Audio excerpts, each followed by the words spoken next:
¿Esto qué quiere decir?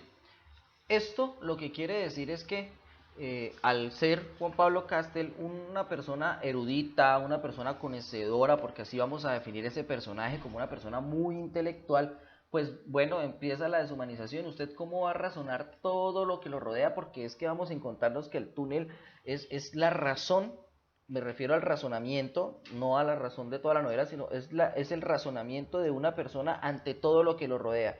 Usted como ser humano, ¿cómo va a razonar absolutamente todo lo que lo rodea, hasta el amor? Y el amor es algo que es imposible de razonar, ¿no? Por algo el dicho que decimos comúnmente, hay cosas del corazón que la razón no entiende, entonces es muy difícil, pero acá vamos a encontrar en este personaje principal cómo la razón y el razonamiento nos va a llevar a lo que puede ser lo natural, ¿no? La ciencia y la tecnología. Usted no puede ponerle ciencia al amor, o si no, no existirían los poetas realmente. Y pues la tecnología tampoco puede, por más que avance, darnos una respuesta a lo que es el amor. Entonces, ahí va a representar la deshumanización del hombre moderno. Entonces nosotros, por más que queramos parecer independientes, razonar nuestra vida y colocarle mucha tecnología a todo lo que nos rodea, pues el amor no lo vamos a poder de alguna manera controlar. No vamos a poder hacerlo. ¿Listo? Entonces, por eso, esto que dice Mijan Tomás, luego lo uno a algo que dice Weinerman, que también lo hace dentro de un estudio sobre la novela del túnel, y dice Castel es un razonador ciego, porque pues sabemos que hay razonadores que pueden distinguir esa diferencia entre el amor y todo lo que rodea a las conexiones cerebrales. Pero no, acá vamos a encontrar en nuestro personaje algo diferente, un razonador ciego, y ustedes van a ser parte de ese razonador ciego. Listo, entonces vamos a encontrarnos con todo esto. Hay dentro de la obra una incomunicación, y es que cuando encontramos a un personaje que es un poco asocial, digámoslo así, o sea, que no compagina con muchas personas, pues ¿cómo va a funcionar el amor ahí? Si usted quiere enamorar a alguien, pues debe hablarle. Entonces también existe dentro de este proceso una incomunicación. Y es ese proceso cortado de comunicación. Ustedes saben que para la comunicación debe haber un emisor y un receptor. Cuando el emisor emite el mensaje y el receptor no responde, este mensaje puede, uno, quedar inconcluso, o dos, ser una incomunicación. Y esto es lo que vamos a ver con el personaje más adelante y ustedes lo van a detectar. Juan Pablo Castel es un pintor, ya lo dije, su obra, la maternidad la presenta en 1946 dentro del libro.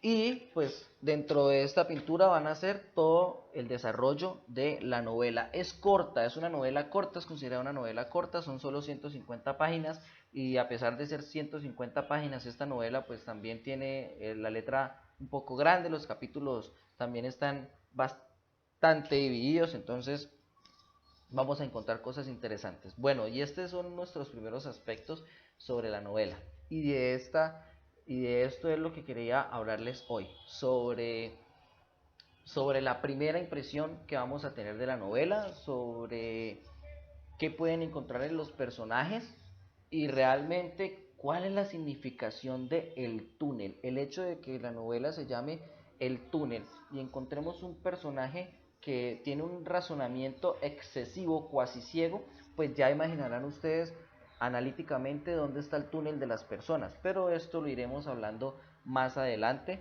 a medida que vayamos leyendo la novela. Entonces, chicos, la clase de hoy es este análisis para que de pronto ustedes lo tengan más claro, entendiendo que dentro de la novela, que puede ser policial, filosófica y existencialista, acordándonos del existencialismo como esa pregunta del por qué yo existo, por qué estoy en el mundo, recordándonos que todo nace en torno a una pintura, porque nuestro personaje principal es un pintor, entendiendo también la vida de Ernesto Sabato un poco introducida dentro de este personaje o narrador, y así vamos a poder entender mejor la novela. Entonces, en esta primera ocasión es la invitación a que comencemos a leer. No quiero que pasen desapercibidos, pues me refiero a que no lean y que yo dedique estas horas para que no lean, porque así como hicimos la prueba de las pruebas saber, pienso hacer una prueba con la obra de Ernesto Sábato, en la cual determinaré momentos de lectura que sé que no se encuentran en películas, porque esa es la otra. Esta novela tiene una o dos películas, si no estoy mal, entonces los invito a verla, la pueden ver, para que pues tengan un poco más claro también la obra. No pasa nada, cine y literatura están siempre de la mano, pero esto no quiere decir que no vamos a leer la obra, porque la película realmente no va a mostrar, y es casi imposible que la obra, que la película muestre la mente tan cuasi traumática que tiene nuestro personaje principal. Entonces vamos a leer la obra, vamos a analizarla a medida que vayamos leyendo. Ya conocemos el bull latinoamericano, ya estamos conociendo también algunos aspectos de ella que les hablé hoy. Vamos a investigar, a leer y vamos a disfrutarla. ¿Listo? Entonces, el túnel Ernesto Sábato, espero la disfruten, nos veremos en una próxima clase. Bueno, muy buenos días a todos. Hoy va a ser la clase sobre el túnel de Ernesto Sábato. Y es que Ernesto Sábato va a ser un escritor muy importante, contemporáneo en nuestra América Latina. ¿Por qué?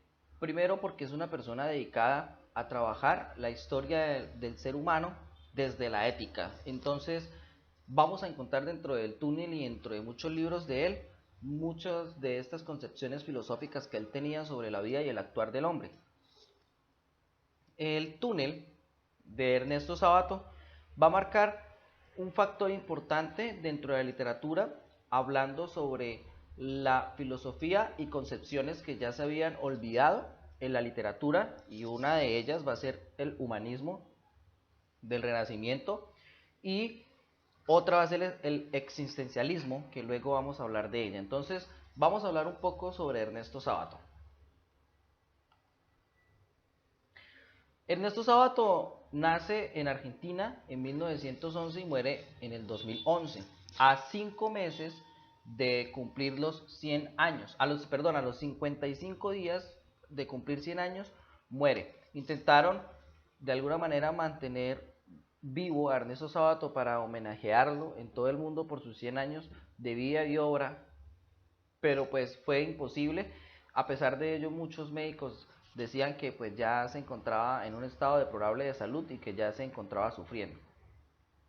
Pero bueno, hablemos de sus inicios. En 1938 Sábato concluyó el doctorado en ciencias físico-matemáticas y fungió por un par de años como profesor de la teoría de Einstein en la Universidad de La Plata. Esto nos dice mucho de Ernesto Sábato, porque es un científico ante todo. Entonces, lo primero que debemos determinar es que para escribir no se necesita ser literato, no se necesita ser un gran, digámoslo así, un gran estudioso por completo a las letras, ¿sí? No se necesita realmente ser un estudioso por completo de letras para ser un escritor. Y siempre he repetido durante los cursos 1000 veces, los mejores escritores en el mundo no fueron literatos, fueron abogados, como en el caso de Franz Kafka, ¿sí? Como en el caso de Gabriel García Márquez, o como vemos ahora acá, un científico. Bueno, en 1943, Juan Domingo Perón obstaculizó la carrera docente de los intelectuales. Ya hablamos sobre esto en una exposición sobre las dictaduras, ¿no? Juan Domingo Perón fue una de estas dictaduras. Y pues como ustedes vieron en esas exposiciones sobre las dictaduras, los dictadores pues no permitían que los intelectuales deshicieran de pronto conceptos políticos que ellos traían, o denunciaran los conceptos que ellos traían políticos y todas las barbaries que hicieron o barbaridades que hicieron estos personajes. Entonces Juan Domingo Perón fue uno de ellos, y por eso él tuvo que pues migrar de Argentina en el siglo XIX.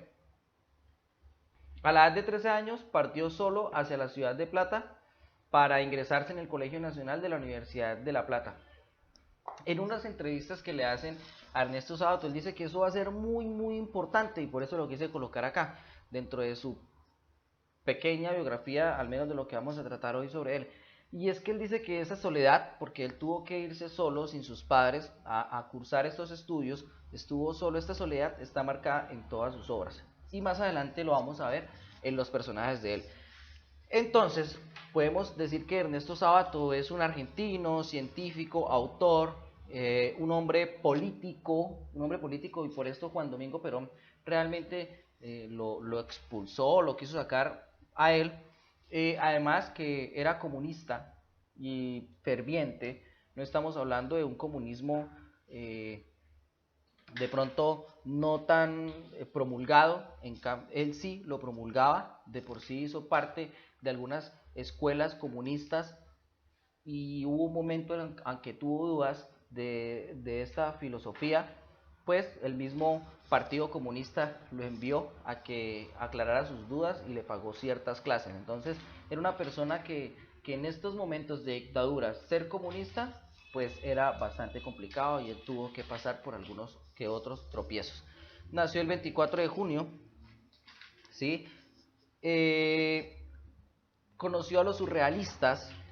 Estos surrealistas pues están en Francia, que son Sartre, y que ellos le enseñaron a unir el comunismo con el surrealismo, que es una corriente literaria que nace en Francia y que ve la vida de un modo distinto. Entonces, estos son los datos sobre nuestro escritor. Pasemos a los datos sobre la novela, que es lo que estamos leyendo. La novela representa un proceso de la soledad o de soledad e incomunicación. ¿Recuerdan cuando les dije que a los 13 años él había estado solo? Bueno, en la figura de Juan Pablo Castel vamos a ver de pronto esa soledad e incomunicación, porque Ernesto Sábato en su vida como autor fue considerado un intelectual, y es que más que un intelectual, fue un erudito que enseñó mucho a la sociedad, o que dejó mucho para la sociedad. Y dentro de sus personajes lo vamos a ver, y estoy seguro que sí. Hay un fracaso del amor entre los personajes, y lo vamos a ver en la obra. Es policial, filosófica y existencialista. Policial, ¿por qué? Porque la obra va a comenzar diciéndonos que hubo un asesinato. Filosófica, pues nos va a hablar sobre el hombre, cómo el hombre y su actuar van a ser característicos quizás hasta de una sociedad.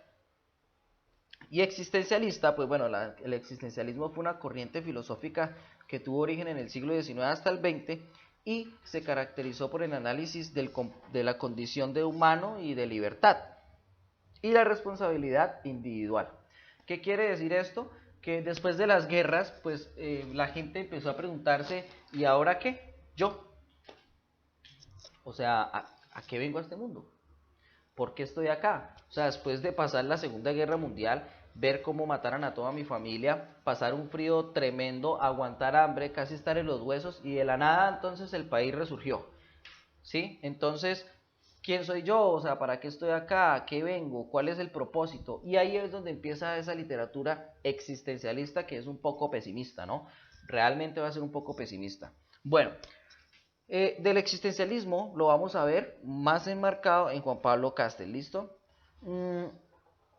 Y va a estar representado esa filosofía en Camus y Sartre, que son los franceses más elogiados hoy por hoy durante el siglo XIX y el XX por sus ideas de filosofía. Bueno, vamos también a ver que el cuadro en el cual de pronto van a leer o ya habrán leído una pintura llamada La Maternidad, es una metáfora de la soledad. Y es que dentro de esta pintura, nuestro personaje principal, Juan Pablo, él hace esta pintura, pero hay un pequeño detalle que es inadvertido por todos sus amigos. Es inadvertido, y es una ventana, y es dentro o fuera de esa ventana, dentro de esa ventana, pongámoslo en la pintura, hay una mujer mirando hacia el mar, y esa es la metáfora hacia la soledad. Es una soledad absoluta que representa al mismo tiempo la soledad que el narrador Juan Pablo Castel quiere mostrarnos. Y dentro de todo esto, dentro de toda esa exposición de esa pintura, que va a ser en el año 46, de esta pintura, solo una persona nota ese detalle, y es que es una pintura y es un diminuto dentro de esa pintura, y esto va a ser María, y aquí es donde comienza a nacer esa historia, entre comillas, de amor por María, y este amor que lleva a la locura, porque él, al ver que ella es la única persona que se fija, dice, bueno, esta fue y esta es la mujer, y comienza a desarrollarse la historia. ¿Listo? El túnel representa la deshumanización del hombre moderno por su excesiva fe en la razón y sus consecuencias naturales de la ciencia y la tecnología. Sus consecuencias naturales, la ciencia y la tecnología.